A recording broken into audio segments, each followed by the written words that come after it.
to the wonderful world of Hungry Heath. Now I am not a classically trained chef. What I am is a self-taught home cook. I have studied under several television chefs. I have a PhD from YouTube University and a black belt in Google Food. I love to cook. The only thing I love more than cooking is my wife, the sensational Shelly Eats Steak. Today, we have a brand new recipe for you that I just dreamed up on the spot. Just a vision came to me. I've been toying with the name a little bit, and I think we're gonna call it Creole Steak du Parker. We're gonna reverse sear these nice looking ribeyes, which I'm gonna season salt, pepper, and garlic.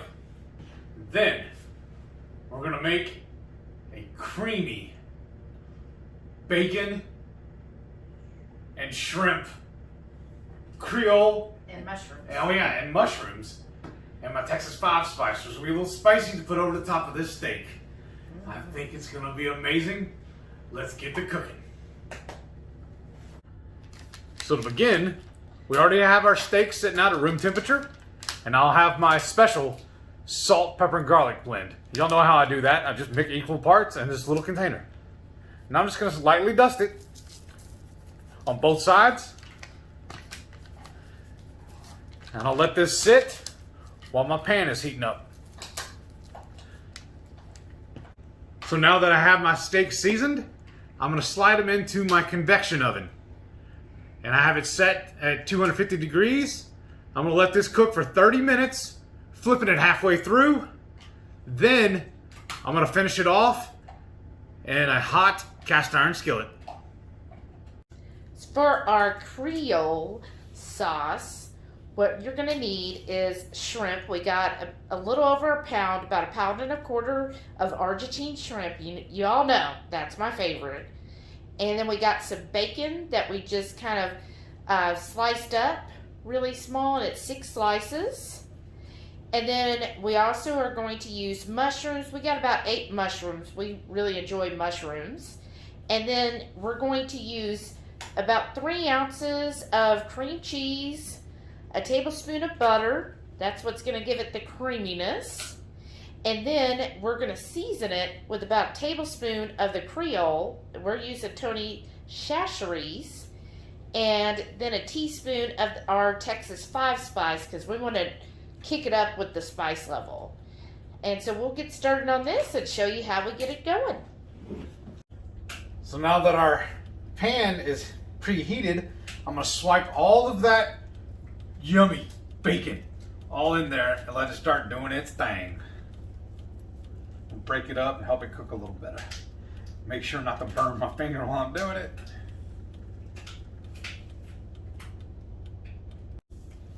Now what we're doing, I got the steaks on a reverse sear in our little convection oven, and I'm just going to get started on our sauce because I don't want the sauce to be ready too soon, and I don't want our steaks to get cold either. So I like to, after the steaks are ready to flip, then I start my sauce. And we'll show you that next, but oh, look at that. Isn't that gorgeous? Look at those steaks. So I'm just putting it in here. I'm going to flip it over because they've gone about 15 minutes now. If I can get under there. Oh, yeah. It'll be good. And the reverse sear really allows that fat to become nice and soft like butter. Put that back in here for another 15 minutes. And then I'm going to start on the sauce. So up next, we'll show you getting the sauce ready. So now I have those 8 button mushrooms sliced up. I'm gonna add them to the bacon. And we just cooked the bacon for about 3 minutes so far, just slightly getting it crisp. Now some of y'all have already seen my other video where we do the stuffed mushrooms. Well, I'm a little chinchy sometimes, so I saved the stems and I'm adding those into it now also. Waste not, want not.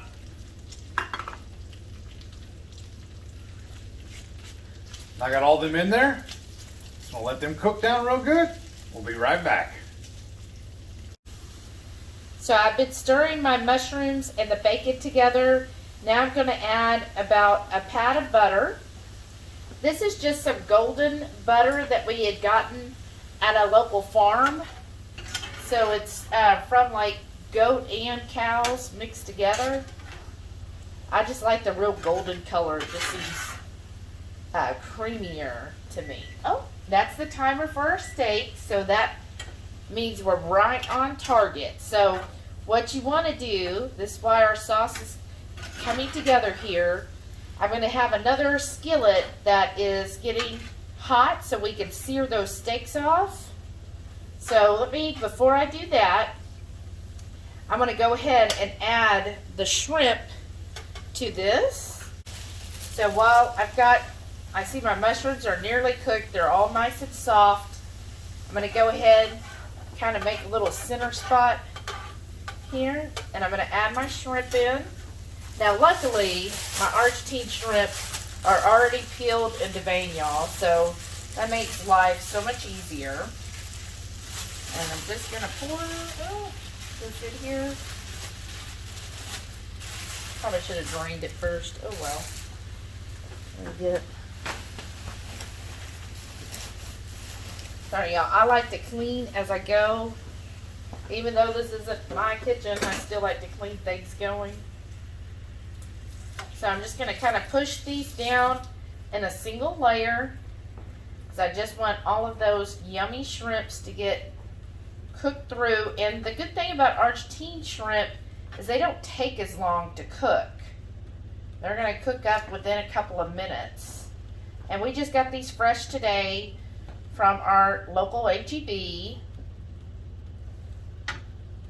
Yeah, they had the regular Gulf shrimp for like $11 a pound, and that's usually what I would get. But then I saw that these Argentine shrimps were only $1 cheaper, and this is Shelly's favorite. It's like, well, I could save money and make the wife happy.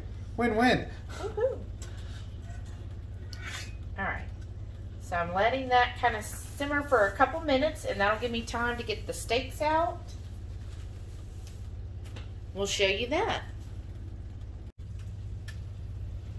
So I'm going to throw that first ribeye here in the pan and start it simmering.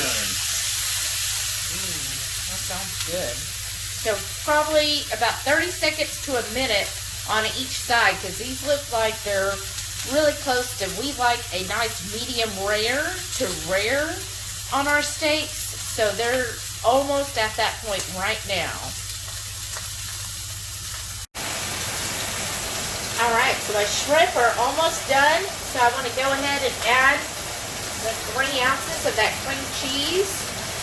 Just going to kind of break that up in there. And then also, I'm just going to stir this together. Let that cream cheese get this part so it'll start melting. It should just take a moment for that to start melting together. So, I've just been stirring and stirring this, letting that cream cheese melt, and it's, as you can tell, really combined in there. My sauce it's technically kind of a light brown, and that's because of all the bacon grease, which I'm good with that. So now, I'm going to take my seasonings, and that's a tablespoon of the Creole and a teaspoon of our Texas 5 spice.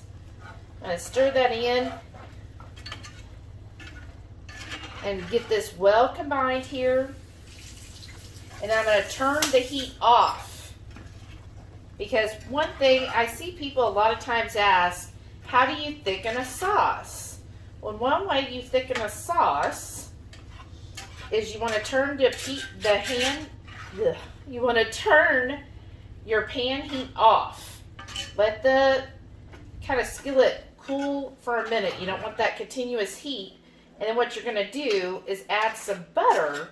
And what the butter does is, as the pan is cooling, the butter, it's hot enough for the butter to melt, but that butter kind of coagulates and will thicken the sauce up.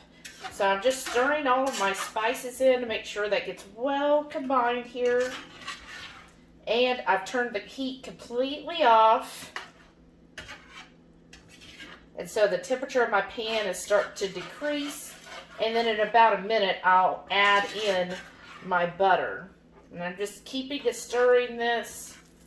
Or if I spoke proper English, it would be, I'm going to keep stirring this.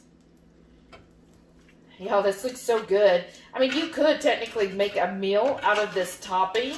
Like, this would be really good over, like, Sassy Chef Steph's egg noodles that she makes. Definitely go see her channel. Or, I mean, you could just have a bowl. I mean, look at that. Would you eat that in a bowl, babe? Yes, please. So this is really good, just like this. But, you know, we love our ribeyes, and we want to just take the ribeyes up to another notch. And this is good to kind of finish this sauce while your steaks are resting. So right now they've been resting about 2 minutes. I like to let my ribeyes rest for about 10. So by the time this sauce is all done, then those steaks will be perfectly rested. So I'm going to do my butter here. That's roughly a teaspoon. Okay, that's about a tablespoon of butter.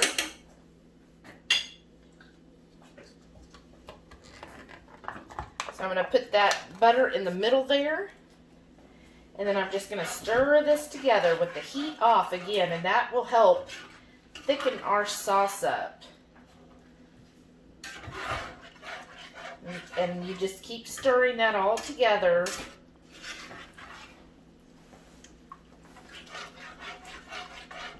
And plus, butter just really adds a good note to every dish, I think.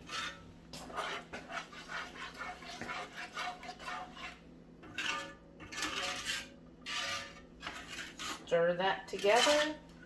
Give it just a minute. We'll let this sit together in here for about 1 to 2 minutes while we start getting our steaks on our plates. And then we'll cover it with this gorgeous sauce. It's a creamy Creole sauce. Look at this sauce. Drizzle it over here.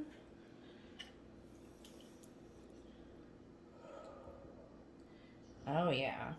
I think that's going to turn out perfect.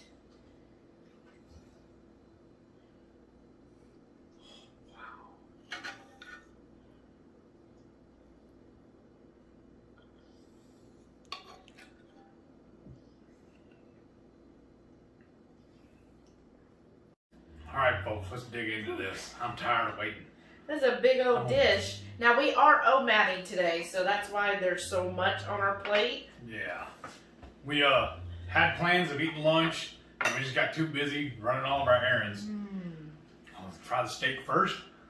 I'm gonna right through the top. Oh my goodness. That topping, y'all, that Texas 5-spice really elevates the heat level of this. Because I find Creole or Tony Chachere's very mild. It's an introduction into spice. Yeah. But, ooh, that Texas 5-spice and just a teaspoon, that's like perfect. Now I'm going to try our steaks. Oh, so good. On my second bite, I got a little shrimp, a little mushroom, and another piece of that steak. Dynamite. Yes. Out of this world good. The sauce, y'all, it's so creamy. It's so flavorful. Like, there's just layers of the flavor in here. I like the bacon. That adds a good saltiness to it as well. And that shrimp, oh, you know how I love my Argentine shrimp? That's really good. And then, of course, you got your steaks. It's buried under here. Oh, it's so good. It's a nice, thick steak. She seared it up perfectly. Oh, man. This is, like, so wonderful. I'm so glad I had this vision. I just, oh, man. Y'all know me. Okay, so I've got it all here. Yeah, try and put everything on it. It'll get on my fork. Right? So I've got mushroom, shrimp, and that steak ribeye.